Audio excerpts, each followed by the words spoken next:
نکاح کے بعد بیوی کے نام کے ساتھ شوہر کا نام لگے گا یا لڑکی کے والد کا. میں نے علماء سے سن شادی کے بعد بھی لڑکی کے نام کے ساتھ اس کے والد کا نام لگے گا.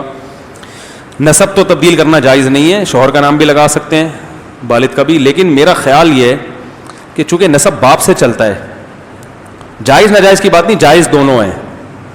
نسب باپ سے چلتا ہے تو باپ کا نام ہی لگنا چاہیے, کیونکہ صحابہ میں باپ ہی کے زیادہ تر ایسا ہی ہوتا تھا, بنت فلان, ٹھیک ہے نا, یعنی جو نام کا حصہ باپ کا نام کا حصہ ہوتا ہے. باقی تعریف کے لیے بھی کہتے تھے فلاں کی زوجہ, صحیح ہے نا.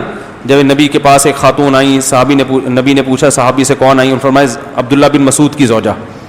تو انٹروڈکشن کے لیے تو یہ ہونا چاہیے میاں کا نام, فلاں کی وائف ملنے کے لیے آئی ہیں. اس سے آدمی سوچتا ہے ملنے کے قابل ہیں یا ملنا چاہیے کہ نہیں, کیونکہ شادی کے بعد عورت کا تعارف کس سے ہوتا ہے, میاں سے ہوتا ہے.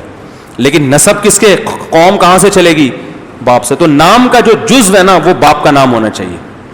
سمجھ رہے ہو کہ نہیں سمجھ رہے؟ نام کا حصہ کون ہونا چاہیے؟ جیسے میرا نام ہے نا طارق مسعود, تو طارق میرا نام تھا, مسعود میرے ابا کا نام تھا. تو ایسے کوئی خاتون ہو تو اس کے ساتھ بھی نام کا جو جز ہے وہ باپ کا نام ہونا چاہیے. تو شکر ہے میں خاتون نہیں ہوں, اگر ہوتی اللہ نہ کرے تو بھی اپنے نام کے ساتھ کیا لگاتی, ابا کا نام, نام کا جز. باقی تعارف میں وہی فلاں کی زوجہ. تو اس طرح سے ہونا چاہیے. باقی یہ کہ نادرہ کی میرا خیال ہے ریکوائرمنٹ بھی ہے شوہر کا نام ساتھ میں لگانا. کچھ چیزیں غیروں سے, انگریزوں سے آئی ہیں. انگریزوں میں ابا کی تو کوئی ویلیو, ابا کا پتہ ہی مشکل سے چلتا ہے. میاں کا کاغذ میں لکھا ہوا ہے, شادی ہوئی تھی تو پتہ چلا تھا. تو تھوڑے سے اس سے بھی مسائل کھڑے ہوتے ہیں. اگر فرض نماز بیٹھ کر پڑھ لی, انگریزوں میں تو کاسٹ ہی چینج ہو جاتی ہے. جیسے پٹھان کی شادی, خان کی شادی ہوئی نا کہیں ارائی سے, تو وہ وائف, شوہر کا جو خاندان ہے وہ وائف کو دیتے ہیں. حالانکہ خاندان تو بہرحال کہاں سے چلتا ہے بھائی, شوہر اگر سید نہیں ہے, بیوی سید ہے, تو بیوی پھر بھی سید رہے گی چاہے وہ غیر سید میں شادی کرے, کیونکہ باپ کیا تھا, سید تھا نا.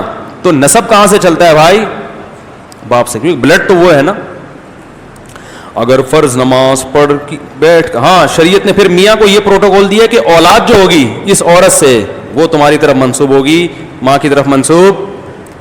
بولو نا بھائی, تو شوہر کہہ سکتا ہے نا میں پھر کس کام کا, سارے تو ابا کو بنا دیا, میں بھائی تمہارے اولاد ہوگی تو وہ تمہاری طرف منسوب ہوگی. صحیح ہے نا.